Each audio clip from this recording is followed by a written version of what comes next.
Et bonjour à tous, on se retrouve aujourd'hui avec Ménard pour une vidéo qui va parler du tutoriel du Rogue. Donc un gameplay que j'ai adoré, vraiment, que j'ai mis longtemps à découvrir parce que la première fois que je l'ai pris en main, je l'ai trouvé vraiment un petit peu abrupt, un petit peu obscur pour pas vous mentir. Et au final je me régale avec. Pourquoi je l'ai joué? Pourquoi je vous fais ça? Parce qu'aujourd'hui pour mes quêtes journalières je suis tombé sur les victoires avec le Rogue. Donc je m'y suis intéressé. Et j'ai monté un deck qui ma foi est très bien, très bien. Franchement je l'ai testé en master. Et j'ai beaucoup de victoires avec, vraiment. J'ai environ 2 victoires sur 3 avec en master. Donc je suis même en train de me demander si vous savez que je suis master 1, master 1 étoile. Je pense que je vais l'utiliser, je vais faire ça après avoir casté cette vidéo. Je vais farmer les 2 dernières étoiles qui me manquent et je pense que je vais l'utiliser pour ça. Parce que avec ce deck, parce que ça me permet de victoires rapides en fait. Tandis qu'avec le prêtre c'est un petit peu plus long. Et comme vous le savez en master il faut quand même, pour gagner ces galons entre guillemets, il faut avoir plusieurs victoires d'affilée. C'est un petit peu long. Et et bien avec ce deck ma foi je pourrais aller beaucoup plus vite. Bon je l'ai pas fait jusqu'à présent parce qu'en fait j'ai surtout fait des tutoriels, je me suis attardé à jouer toutes les races. Moi je voulais juste être master pour dire de bon que ça soit fait et c'était tout quoi. Alors je vais vous présenter tout de suite le deck. C'est un deck qui s'apparente un petit peu... Enfin en fait c'en est même plutôt carrément un. C'est un deck un petit peu rush, hein. Il y a beaucoup de créatures très faibles avec des pouvoirs. C'est un petit peu compliqué à vous expliquer si vous connaissez pas du tout le rogue. Sachez que ça fonctionne sur une idée de combo. Donc il y a des cartes qui infligent des dégâts et qui en infligeront encore plus si vous avez utilisé une carte avant ou qui auront un effet supplémentaire. En fait vous devez utiliser 2 cartes, ce qui fait que les cartes à 0 de coût et à 1 sont très utiles, d'où l'intérêt d'en avoir énormément, d'en avoir beaucoup, très pratique. Alors comment est-ce que moi je vais le jouer? Je vais le jouer avec peu de créatures et des créatures qui infligent des dégâts directs, comme l'archer elfe à 1 par exemple, qui quand elle rentre sur le terrain inflige 1 point de dégâts. J'ai ensuite par exemple l'agent du S17 qui fait exactement la même chose, ou alors encore le commando foudre pique qui inflige 2 points de dégâts également quand il rentre sur le terrain. Notez que l'agent du S17 est une carte voleur qui fonctionne en combo, elle n'infligera pas de points de dégâts si vous ne jouez pas une autre carte avant elle. Alors qu'est-ce qu'on peut voir également? Que j'ai joué les poisons mortels qui se marient évidemment très bien avec la lame d'assassin. C'est très fort, hein. Ce que j'aime beaucoup avec le rogue en fait c'est surtout ça. C'est sa capacité, sa polyvalence. Vous pouvez vraiment vous assurer un board control avec très peu de cartes. Parce que vous avez du gros contrôle des assassinés, de l'attaque directe pour tuer toutes les créatures. Vous pouvez gérer avec vos dagues. C'est très fort pour avoir le board control et mettre en difficulté l'adversaire. Alors contre quoi? Contre qui est-ce qu'on peut être menacé avec ce deck? Contre des joueurs qui auront par exemple des sorts de dégâts directs, parce que quand vous allez utiliser votre lame, vous allez parfois vous empaler sur une créature, subir son attaque, et si l'adversaire par exemple est un mage et il commence à vous faire des dégâts directs avec ses sorts en les envoyant directement sur votre héros, il peut rapidement vous mettre en danger. Vous n'avez aucune capacité de protection, ni aucun sort pour se soigner évidemment puisque c'est du jeu rogue. Alors qu'est-ce qu'on a en créatures? Comme je vous l'ai dit, des créatures qui vont tout de suite infliger des points de dégâts avec l'archer elfe, l'agent du S17 et le commando foudre pique, mais également des créatures qui vont me permettre de dealer. Vous savez que j'adore l'alchimiste dément. Si vous avez vu la vidéo sur le shaman rush que j'ai créé, vraiment l'alchimiste dément c'est une carte, franchement j'en suis à un point où je la mets quasiment dans tous mes decks. Parce que je la trouve vraiment géniale avec ça, il y a toujours moyen de trouver une solution, une petite porte de sortie dans une situation difficile. C'est vraiment très fort, hein. Aussi bien d'une façon offensive que défensive, aussi bien sur une créature adverse que sur la vôtre. Enfin vous pouvez vraiment, il y a une multiplicité de possibilités de l'utiliser, c'est vraiment très fort. Ensuite, en créature, les 2 meneurs d'Ephéas qui sont vraiment un gros must-have en rogue, très fort. Si vous avez un premier tour et que vous avez la pièce, le coin, la pièce qui permet d'avoir un point de ressources en plus, vous jouez meneur d'Ephéas. Au premier tour vous êtes là, vous avez 2 créatures, une de 2 et une de 1, c'est très puissant. D'ailleurs ça va être nerf, hein, beaucoup de gens n'en sont pas contents et je les comprends. Également du système de loot avec acolyte de la souffrance. Et sprint qui va me permettre de piocher, qui est très bien. Sprint c'est cher 7 mais vous piochez 4 cartes, c'est énorme. En fin de game ça vous donne vraiment un second souffle. Il faut pas hésiter à le dépenser assez rapidement, ne pas attendre de ne plus avoir de cartes. Dès que vous avez un peu le board control et que vous pouvez vous débrouiller sans rien réinvoquer, vous l'utilisez directement, c'est très pratique. Alors ici les 2 assassinés, hein, vital, du gros contrôle des familles qui va nous permettre de gérer les créatures adverses un peu trop puissantes. Ça c'est très pratique. Ici le maître bouclier de Senjin, je n'en ai qu'un parce que je n'en ai pas trop besoin, il me permet de tanker. Très important, aventurier en pleine quête, puisqu'on va jouer énormément de cartes via les combos du rogue. L'aventurier en pleine quête qui gagne 1-1 à chaque carte que l'on joue prend toute sa puissance. Donc vraiment elle a parfaitement sa place dans ce deck. C'est un petit peu rare, c'est pas obligé d'avoir les deux, mais essayez, hein. Vraiment si vous voulez jouer rogue et vous spécialiser, vous en aurez besoin mes amis, très important. Le Chris, hein, vous savez que j'aime avoir beaucoup de cartes pour looter. C'est d'ailleurs fort conseillé, c'est très pratique. Plus vous avez de cartes, plus vous avez du choix, moins vous êtes en difficulté, plus vous êtes polyvalent. C'est que du bonheur. Le Chris, bah pour 2 inflige 1 point de dégâts, vous piochez une carte. Et en plus de ça, comme c'est pas très cher, ça se marie bien avec les combos. Donc c'est très pratique. Voilà, sinon pas de l'ombre. Bon, pas de l'ombre, j'en ai mis qu'une parce que c'est pratique. En fait, moi je l'utilise parfois pour réutiliser, pour rappeler une archère elfe et la reposer, ou alors rappeler un meneur d'Ephias. Vous le posez, hop, il invoque son petit copain, vous le rappelez, vous le reposez. Ça vous a coûté 0 puisque pas de l'ombre diminue le coût de la créature de 2 et que le meneur d'Ephias est à 2. Et donc vous pouvez le reposer, c'est parfaitement salaud. Vous pouvez le faire dès le premier tour, hein. Si vous avez The Coin, je rappelle que vous pouvez le faire dès le premier tour. Vous le reposez, ça vous fait un meneur d'Ephias et 2 bandits d'Ephias de 1. Ça vous fait 3 cartes à 2 d'attaque. Donc c'est vraiment surpuissant ce genre de petit combo, très pratique. J'en ai mis qu'un parce que je trouve que c'est un petit peu situationnel, ça prend de la place dans le deck et j'avais autre chose à mettre. C'est possible d'en mettre 2. Mais si j'en avais mis 2, j'aurais par exemple dû sacrifier une de mes créatures parce que là les sorts que j'ai, j'y tiens vraiment. Et toutes les créatures que j'ai, j'y tiens beaucoup. Sauf le maître bouclier de Sen'jin. Seulement... bah c'est bien d'avoir une créature HL un peu tanky, comme vous le voyez, en 4 j'ai que ça en créature, en 5 j'ai 2 créatures qui ont le cri de guerre, 2 points de dégâts, une forte pool DPS, mais très peu de PV. Remarquez que cette créature, vous pouvez la transformer en mini tank, grâce à votre alchimiste d'aimant par exemple, donc c'est très bien, c'est en fonction de la situation. J'adore en fait avoir un jeu modulable comme ça et pouvoir vraiment contrer tout ce que l'adversaire fait, en prenant le temps de bien réfléchir froidement, de calculer ce que je vais faire. Alors... je vais tout de suite vous montrer ça en application. Je pense qu'une application sur le terrain vaut bien mieux qu'un long discours qui a déjà été bien long. Alors on va tout de suite aller voir ça, on va jouer en master classé et c'est parti. Allez c'est parti mes amis avec Barriera Sanguinar. Je me suis déjà fait la réflexion, je sais pas ce que vous en dites, mais je trouve qu'elle ressemble beaucoup à Jaina. Elle lui ressemble vraiment, on dirait la même en fait qui aurait changé de déguisement, c'est tout.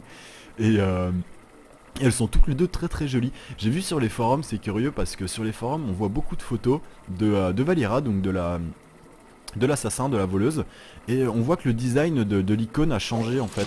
Avant apparemment c'était un truc plutôt cartoon, bien moins agressif que maintenant, et maintenant on voit quand même que c'est plus adulte comme dessin, c'est pas mal du tout. Alors un petit père chaman, qu'est-ce qu'il va falloir se méfier? Bah pas grand chose contre un chaman normalement, ça devrait passer, ça devrait aller. Donc on peut voir qu'on commence, on a le coin, mais là je vais dire non à tout. Pourquoi? Parce que j'ai le coin et que je veux absolument avoir mon voleur d'Ephias. Si j'arrive à avoir voleur d'Ephias, pas de l'ombre, je vais vous montrer un super combo.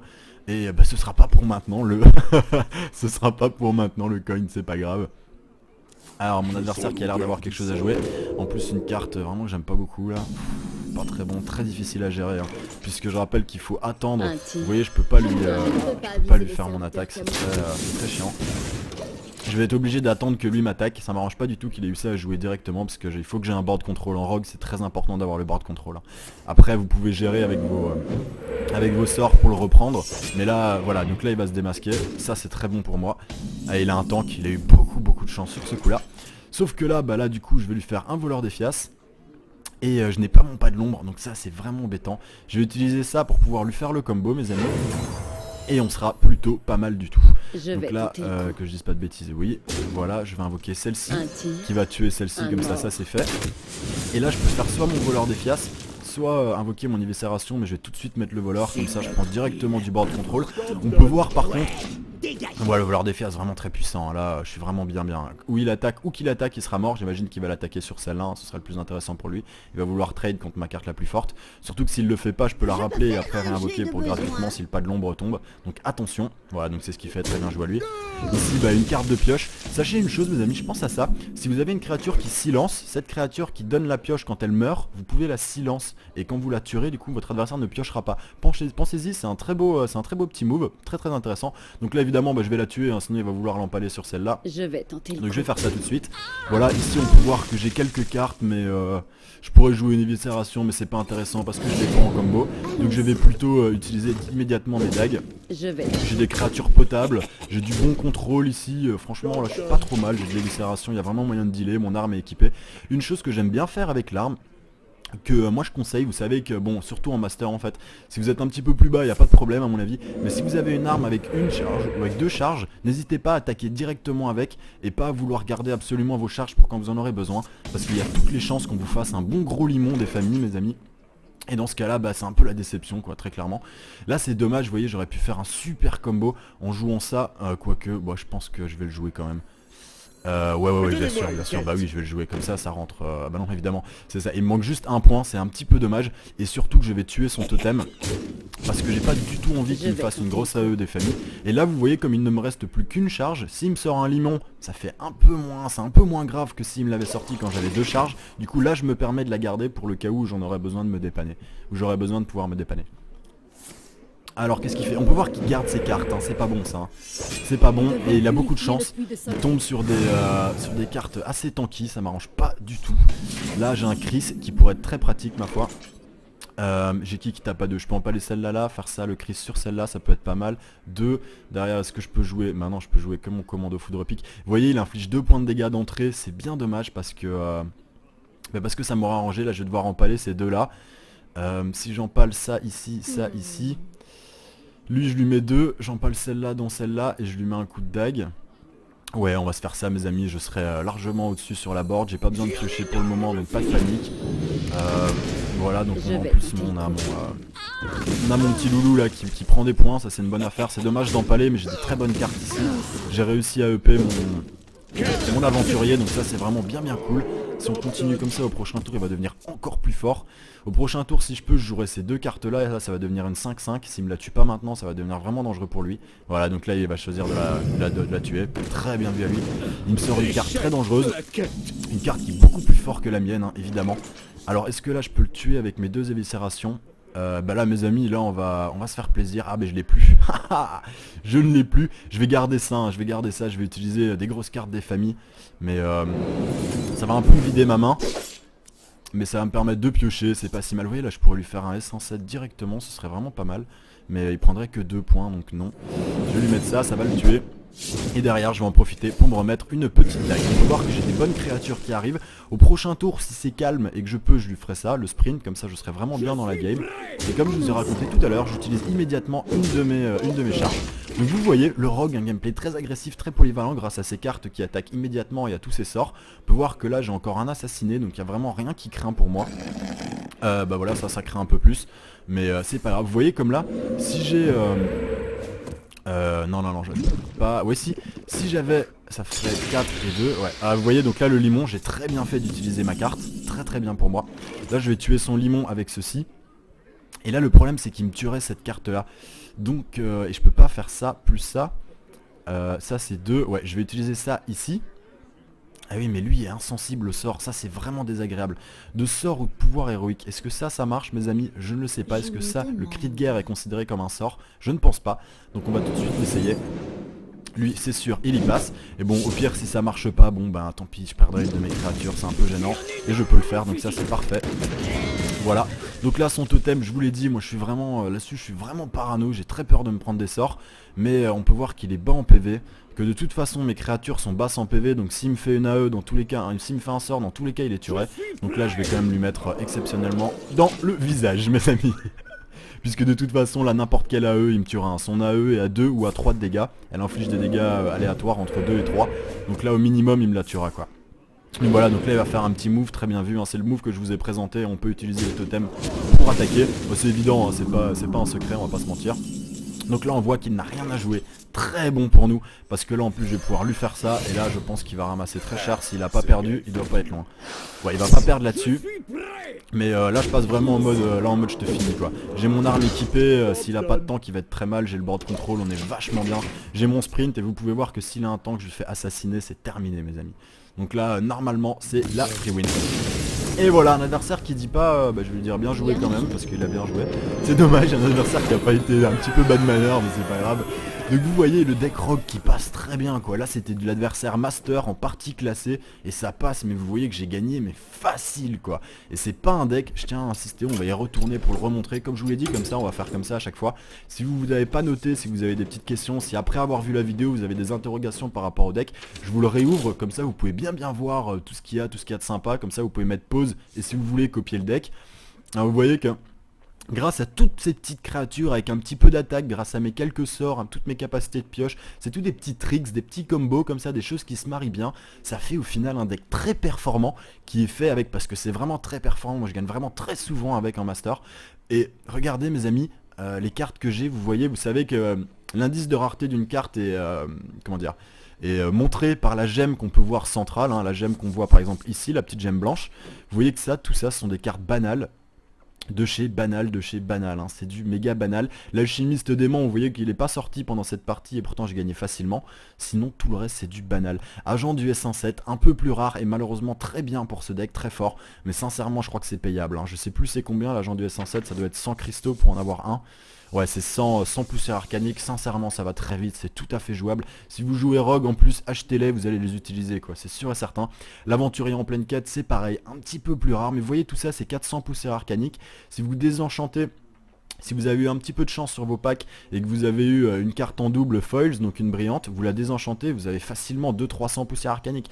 Donc ça peut vraiment aller très vite, c'est vraiment facile de les avoir. En plus c'est des cartes rares mais assez courantes dans les packs, on les trouve rapidement. Moi l'aventurier en pleine quête j'en avais 3, ça va assez vite. Agent du S17 c'est pareil.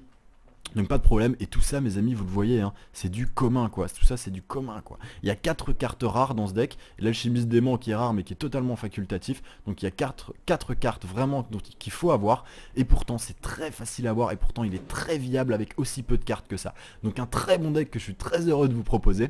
Dites-moi dans les commentaires si ça vous plaît, si ça vous a plu mes amis, et on se retrouve très très bientôt pour une autre petite vidéo où je pense que je vous présenterai un deck guerrier sur lequel je me plais beaucoup en ce moment, que je pratique beaucoup. Voilà mes amis, je vous fais des gros bisous, à bientôt.